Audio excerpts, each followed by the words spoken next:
At Texas A&M, when the door to the elevator opens, you've been there? Howdy! So this is a different place, but howdy.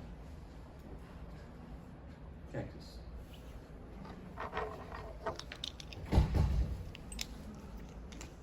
How many of you, aside from the asana part of yoga, how many of you do the meditation part of yoga, sometimes or regularly? How many do that? A few. Okay.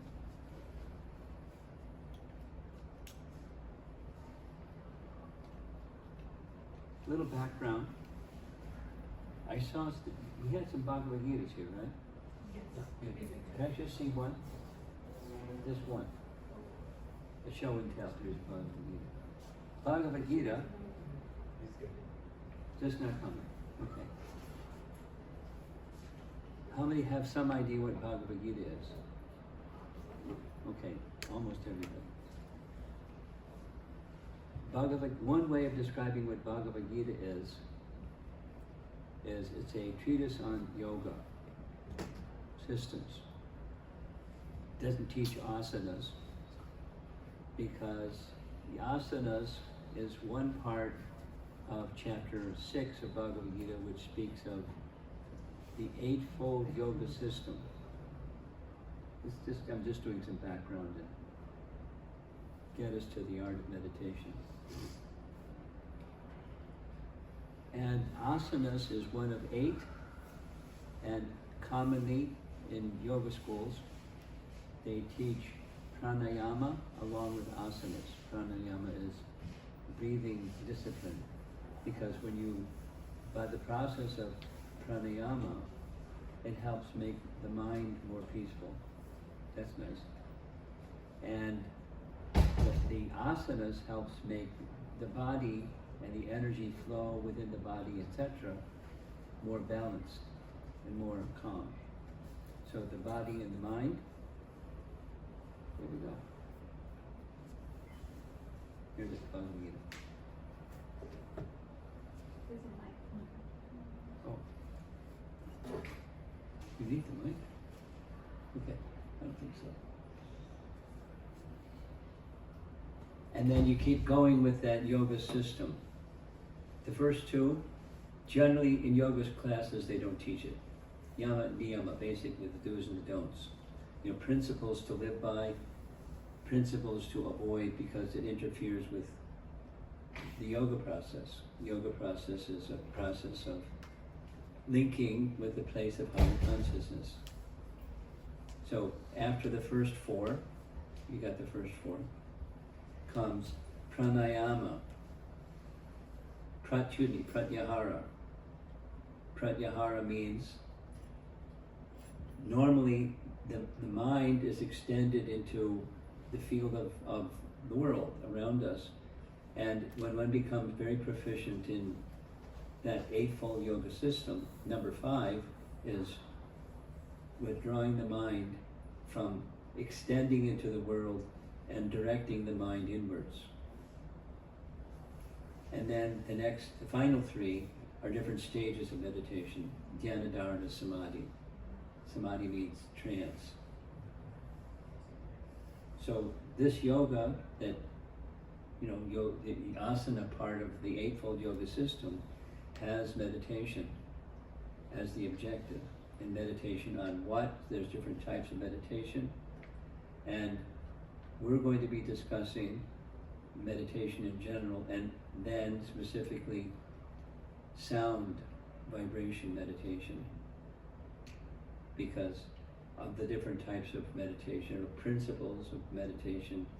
Sound meditation upon sound is demonstrated and proven, and it's most effective. So that's meditation we're going to be speaking about eventually. And then there's things that disturb the mind, like negative emotions. It's one of the things that disturbs the mind, a whole bunch.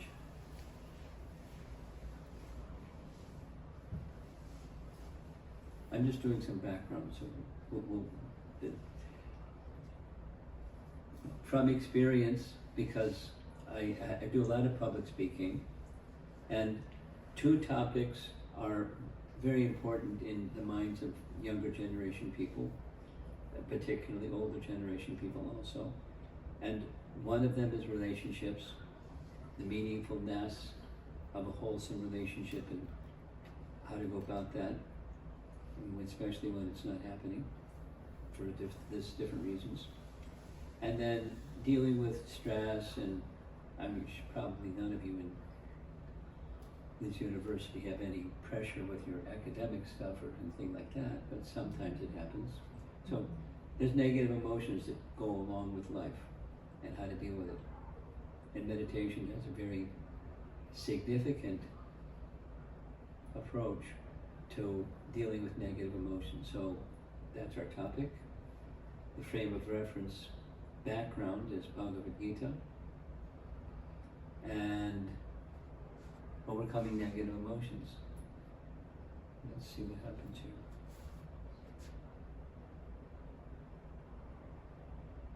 Oh, fully, it's stuck. There we go. Okay. What are negative emotions and sound? What's the role of mantra meditation to assist in the effort to overcome negative emotions? That's our topic. Okay, so here's a nice graphic. This gentleman pictured here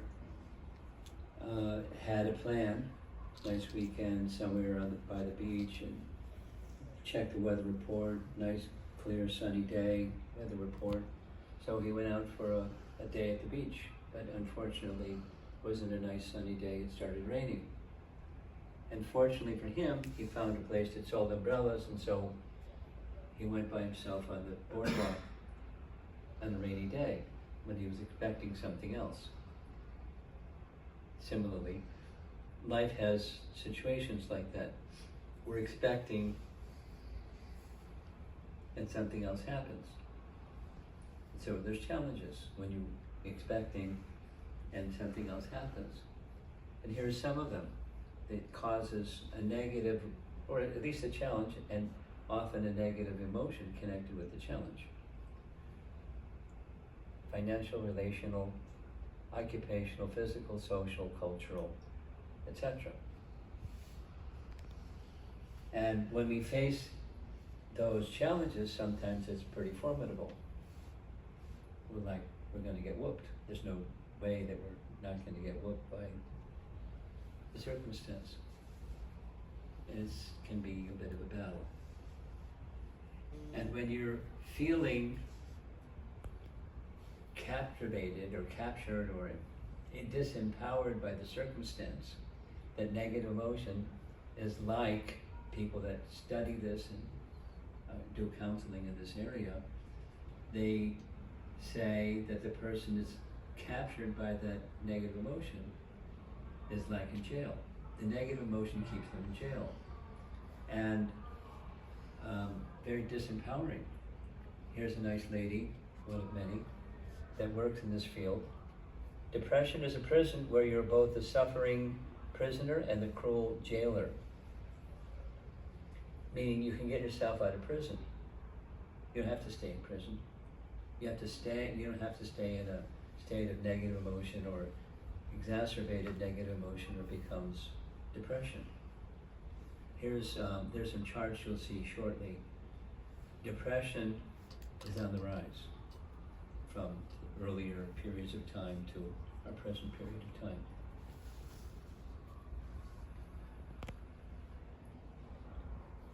Here's just some little graphics. A range of negative emotions are many, and it happens to everybody. Sometimes people feel, I'm having this ongoing dialogue with somebody that he's at the end of his rope.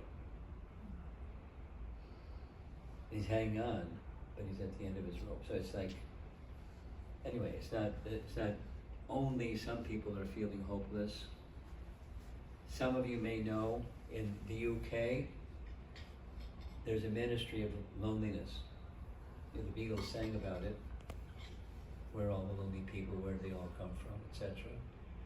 It got to be such a big deal, like an expenditure for the government. They created a ministry to help people who are feeling lonely. Is that a remote situation? Anger?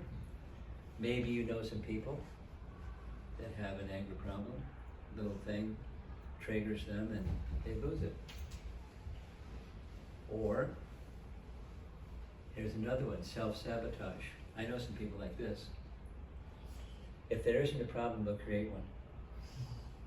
And one of the ways to create a problem is this. You go out on a limb and start sawing the limb.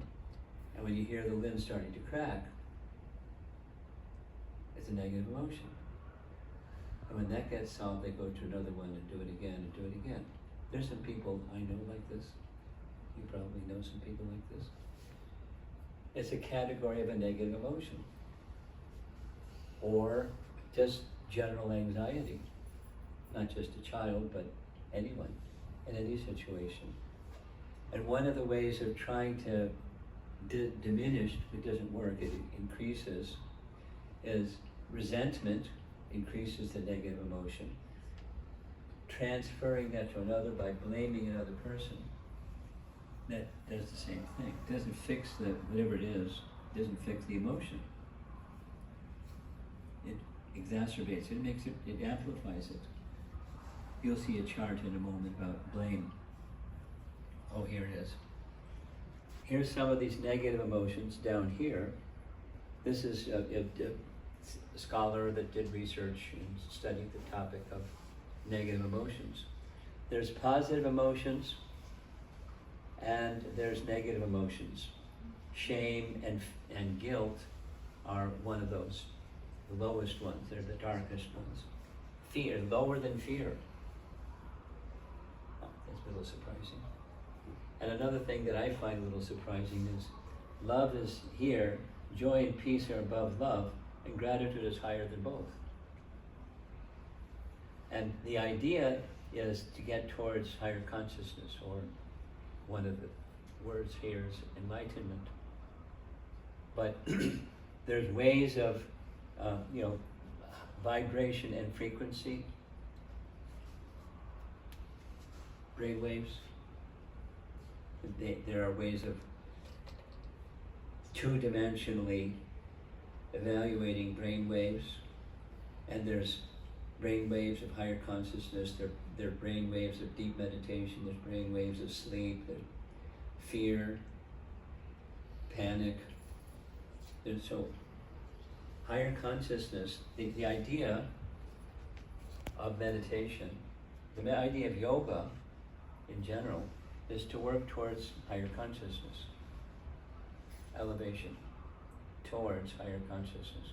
And as that higher consciousness is experienced, the negative emotions are more manageable. They may evaporate or disappear, but it certainly makes them more manageable.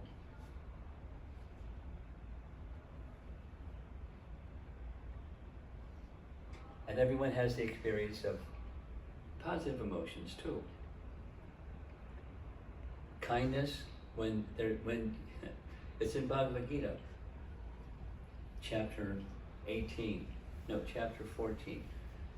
There's an experience, subjective experience, when you do something, when you go out of your way to do an act of kindness for another person, you feel something.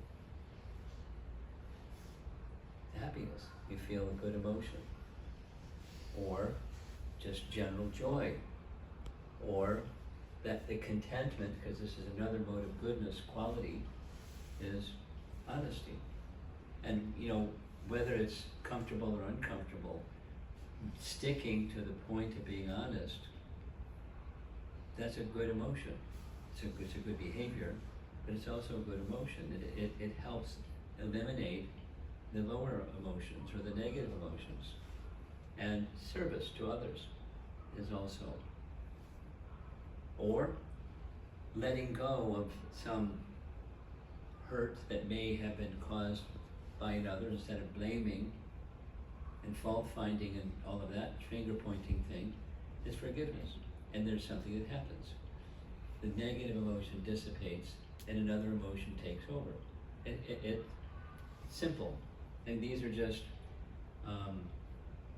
worldly adjustments. Yeah, I'll just go to the Bhagavad Gita again.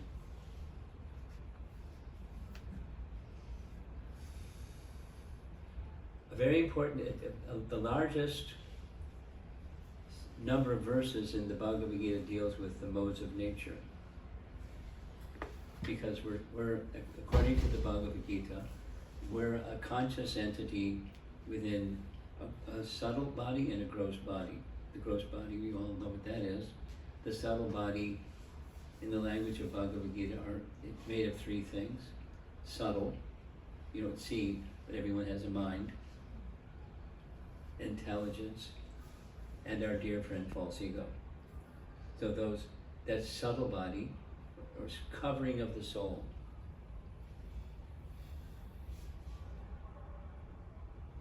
And from body and mind and intelligence and ego, there's modes of nature. Those are, it's called prakriti, or material nature. And material nature is moved by three modes. Goodness, passion, ignorance, I've mentioned. Now I'm just speaking a little bit more about it. Mode of goodness has positive emotion. Mode of ignorance has negative emotion.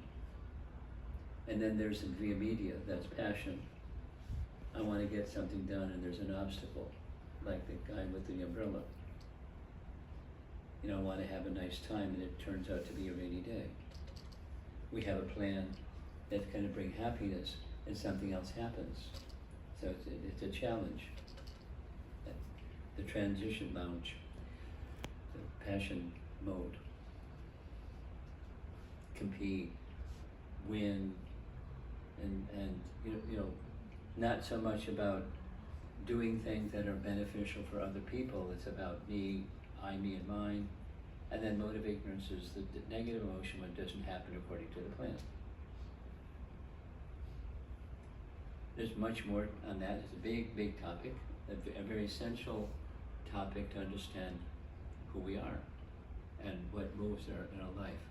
So peace is a nice place of just being neutral towards whether it's this or that, because there's an inner contentment.